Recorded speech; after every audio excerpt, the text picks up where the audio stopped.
दोस्तों, जय सिनेमा। बॉलीवुड की बातों के साथ मैं सैयद आसिफ जा एक बार फिर। भारतीय सिनेमा का इतिहास सिर्फ फिल्मों से नहीं बल्कि उन अनकही दास्तानों से भी बना है जो कैमरे के पीछे दम तोड़ देती है। हाल ही में बॉलीवुड के शहंशाह मौसीकी नौशाद अली साहब की 20वीं बरसी थी। नौशाद साहब एक ऐसे म्यूजिक डायरेक्टर जिसने इंडियन फिल्म संगीत को शास्त्रीय गरिमा और मुगल आजम जैसी कालजयी धुनें दी। लेकिन नौशाद साहब का जिक्र आते ही एक और नाम जहन में आता है, एक और नाम सामने आता है, और वो नाम है सुरैया जमाल शेख। जी हाँ, वही सुरैया जिन्हें दुनिया मलके हुस्न और मलके तरन्नुम के नाम से भी जानती है। सालों से फिल्मी गलियारों में इनसाइडर्स के बीच ये चर्चा रही है कि नौशाद साहब ही वो आदमी थे जिनकी वजह से सुरैया और देवानंद की वो महान प्रेम कथा अधूरी रह गई। नौशाद साहब देवानंद और सुरैया की प्रेम कहानी के सबसे बड़े विलन थे, ऐसा कुछ लोग कहते हैं। लेकिन जब हम तारीख को देखते हैं, इतिहास को देखते हैं और देवानंद की खुद की उनकी लिखी हुई जो किताब है, उनकी ऑटोबायोग्राफी रोमांसिंग विद लाइफ, जब हम इस किताब के पन्नों को पलटते हैं तो तस्वीर कुछ और ही नजर आती है। क्या नौशाद साहब वाकई एक कट्टर विलेन थे, या फिर वो एक ऐसे खामोश प्रशंसक और संरक्षक थे जो अपनी सबसे कीमती खोज को बिखरते हुए देखना नहीं चाहते थे? अगर 1940s और 50s की दहाई को देखा जाए तो ये इंडियन सिनेमा का वो दौर था जब सुरैया का नाम ही किसी फिल्म की सफलता की गारंटी था। वो न सिर्फ एक बेहतरीन अदाकारा थी बल्कि एक ऐसी शानदार गायिका भी थी जिनके मुकाबले में कोई खड़ा नहीं होता था। उनकी खूबसूरती का आलम यह था कि मरीन ड्राइव के उनके घर कृष्णा महल के बाहर हर रोज चाहने वालों का एक हुजूम उमड़ता था। इन चाहने वालों में सिर्फ आम लोग ही नहीं होते थे बल्कि बॉलीवुड के कुछ दिग्गजों के नाम भी इनमें शामिल थे। मैं अगर बताऊं तो एक बार मेरे गुरु, मेरे उस्ताद सुल्तान अहमद साहब, उन्होंने ये बताया कि वो भी, उन्होंने कहा कि भाई पूरी इंडस्ट्री थी तो वो भी सुरैया के चाहने वालों में शामिल थे। कहा जाता है कि उस दौर की पूरी इंडस्ट्री के लोग, बड़े बड़े फिल्म मेकर्स सुरैया से शादी करने के और सुरैया के करीब जाने के ख्वाब देखा करते थे। डायरेक्टर एम सादिक और खुद नौशाद अली के बारे में भी ऐसी चर्चाएं हैं। एम सादिक के बारे में तो खैर बहुत लोग जानते हैं। हालांकि नौशाद साहब के प्रेम का कोई सबूत नहीं मिलता। नौशाद साहब के बारे में ऐसा कुछ नहीं मिलता कि उन्होंने कभी कोई इस तरह की, लेकिन इसमें कोई शक नहीं कि नौशाद साहब के मन में सुरैया के लिए एक बहुत ही सॉफ्ट कॉर्नर था। नौशाद साहब ने ही 1942 की उनकी जो फिल्म थी नई दुनिया, उसमें महज 13 साल की एक बच्ची सुरैया, उनकी सुरैया की आवाज़ को पहचाना, उनके टैलेंट को पहचाना नौशाद साहब ने, और उन्हें पहला ब्रेक दिया अपनी फिल्म नई दुनिया में 1942। नौशाद साहब के लिए सुरैया सिर्फ एक स्टार नहीं बल्कि उनकी अपनी कलात्मक रचना, उनकी अपनी क्रिएटिव मास्टरपीस थी।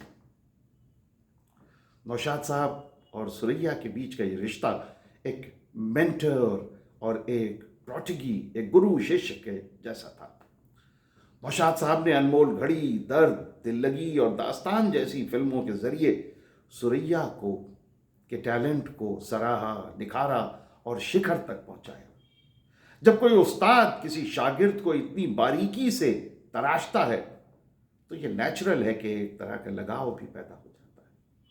नौशाद साहब एक बेहद संजीदा और बेहद अनुशासित इंसान थे। वो अपनी निजी जिंदगी में भी बहुत ही सिस्टमैटिक थे, पारंपरिक थे, परंपराओं का ख्याल करने वाले। जब सुरैया और देवानंद की नजदीकियां बढ़ने लगी तो नौशाद साहब को यह अच्छा नहीं लगा, उन्हें यह रास नहीं आया। इसके पीछे की दो अहम वजहें थी। पहला था उस दौर का धार्मिक माहौल और नौशाद साहब की अपनी खुद की सोच, और दूसरा एक संरक्षक, एक गार्जियन के तौर पर वो फिक्र जिसे के डर था कि एक राइजिंग स्टार देवानंद के चक्कर में पड़कर सुरैया अपना जमा जमाया करियर तबाह न कर ले। इतिहास गवाह है कि कई बार एक गुरु की ओवर प्रोटेक्टिव फिक्र प्यार के रास्ते की सबसे बड़ी दीवार भी बन जाती है। देवानंद ने अपनी किताब रोमांसिंग विद लाइफ में लिखा कि सुरैया उनका फर्स्ट लव थी। फिल्म विद्या के सेट पर एक शूटिंग के दौरान जब नाव पलटी और देव साहब ने सुरैया की जान बचाई तो वो पल बॉलीवुड की सबसे बड़ी प्रेम कहानी की शुरुआत बन गया। देव साहब लिखते हैं कि वो बहुत प्यारी थी, घमंड से कोसों दूर, और मैं उसे बेइंतहा चाहता था। लेकिन इस कहानी की असल विलन नौशाद साहब नहीं, बल्कि सुरैया की नानी बादशाह बेगम थी। नानी को यह डर था कि अगर सुरैया ने शादी कर ली तो घर आने वाला पैसा रुक जाएगा। देवानंद ने लिखा कि नानी ने उनकी दी हुई सगाई की अंगूठी समुद्र में फेंक दी। उन्होंने सुरैया को कमरे में बंद कर दिया और धमकी दी कि अगर सुरैया ने देवानंद से शादी की तो वो खुदकशी कर लेंगी, अपने आप को खत्म कर लेंगी। नौशाद साहब की भूमिका यहां एक सलाहकार की थी। नानी अक्सर नौशाद साहब से मशवरा करती थी और नौशाद साहब नानी को यकीन दिलाते थे कि एक हिंदू लड़के से शादी करना न तो समाज के लिए सही है और न सुरैया के करियर के लिए। यह संभव है कि नौशाद साहब के मन में सुरैया के लिए एक खामोश चाहत रही हो उन्होंने, और जिसने उन्हें देवानंद के खिलाफ और भी सख्त बना दिया हो। यह पॉसिबल है, मगर इसके कोई सबूत नहीं। ये एक पॉसिबिलिटी है। ऐसा एक दिलचस्प बात यह भी है, इस पूरे मामले की एक दिलचस्प बात यह भी है कि नौशाद अली ने दिलीप कुमार, राज कपूर, राजेंद्र कुमार जैसे हर बड़े सितारे के साथ ब्लॉकबस्टर फिल्में दी, लेकिन नौशाद साहब के पूरे करियर में देवानंद के लिए एक भी फिल्म नहीं है, एक भी फिल्म ऐसी नहीं है जो नौशाद साहब जैसा टॉप का म्यूजिक डायरेक्टर और देवानंद जैसे टॉप के एक्टर ने साथ में की हो। क्या वजह हो सकती है? हर बड़े सितारे के साथ बॉलीवुड के नौशाद साहब ने काम किया, एक्सेप्ट देवानंद। देवानंद ने अपनी फिल्मों में हमेशा एस.डी. बर्मन को म्यूजिक के लिए चुना। यह सिर्फ संगीत का चुनाव नहीं था, बल्कि उस दौर की कैंप पॉलिटिक्स का हिस्सा भी था। बॉलीवुड की कैंप पॉलिटिक्स का किस्सा फिर कभी, जो कि बॉलीवुड में बेइंतहा गहरी पैठ रखती है। नौशाद साहब ने कभी किशोर कुमार के साथ भी काम नहीं किया। इंडस्ट्री के पुराने लोग बताते हैं कि नौशाद साहब उन लोगों को पसंद करते थे जो सुरैया, या उन लोगों को नापसंद करते थे जो सुरैया और देवानंद के करीब थे। यह एक तरह का साइलेंट बाइकॉट था जिसने बॉलीवुड को दो गुटों में बांट दिया। एक तरफ नौशाद की क्लासिकल लॉबी और दूसरी तरफ देवानंद की मॉडर्न और अर्बन लॉबी। आज के दौर के नजरिए से देखें तो नौशाद का ये इंटरफेरेंस सुरैया की लाइफ में, ये हमें कट्टरता या उनकी विलन जैसी बात लग सकती है, लेकिन 1950s के भारत में जहां समाज धर्म की बेड़ियों में जकड़ा हुआ था, नौशाद साहब शायद खुद को एक बड़े भाई या एक फादर फिगर की भूमिका में देख रहे थे, और वो नहीं चाहते थे कि सुरैया का नाम किसी कंट्रोवर्सी में आए।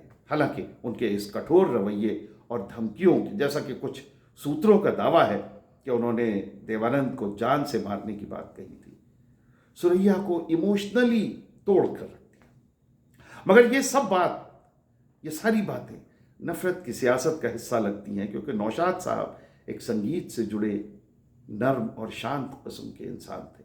वो कोई गुंडे मवाली नहीं थे कि देवानंद को कत्ल करने की धमकी देते। सुरैया ने इस पूरी कहानी का दुखद जो पहलू है वो ये है कि देवानंद ने तो शादी कर ली, जिंदगी में आगे बढ़ गए, मगर सुरैया ने ताउम्र शादी नहीं की। उन्होंने अपनी नानी के दबाव और नौशाद की सलाहों के आगे घुटने टेक दिए, लेकिन अपने दिल में देवानंद के अलावा किसी और को जगह नहीं थी। देव साहब ने बाद में कल्पना कार्तिक से शादी कर ली, लेकिन सुरैया की खामोशी इस बात का सबूत थी कि वो अंदर से कितनी अकेली थी।